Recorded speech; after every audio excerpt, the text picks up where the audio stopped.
Lisa Mariana minta maaf usai Atalia gugat cerai Ridwan Kamil, minta pesannya dibalas. Lisa Mariana menyampaikan permintaan maafnya kepada Atalia Prartia di tengah proses penceraian dengan Ridwan Kamil. Diketahui, gugatan cerai ini didaftarkan Atalia ke Pengadilan Agama Bandung pada 10 Desember 2025 lalu. Adapun sidang perdana gugatan cerai yang dilayangkan Atalia Prartia terhadap suaminya, mantan Gubernur Jawa Barat Ridwan Kamil digelar di Pengadilan Agama Bandung, Rabu, 17 Desember 2025. Di tengah proses cerai, Lisa Mariana menyampaikan permintaan maafnya kepada Atalia Prartia. Hal ini dibagikan Lisa lewat unggahan Instagram terbarunya Lisa Mariana A, Rabu, 17 Desember 2025.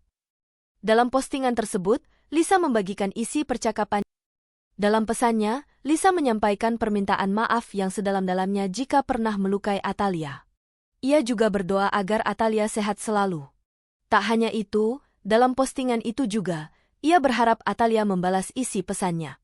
Seperti diketahui, sosok Lisa Mariana disorot setelah muncul menguak hubungannya dengan Ridwan Kamil.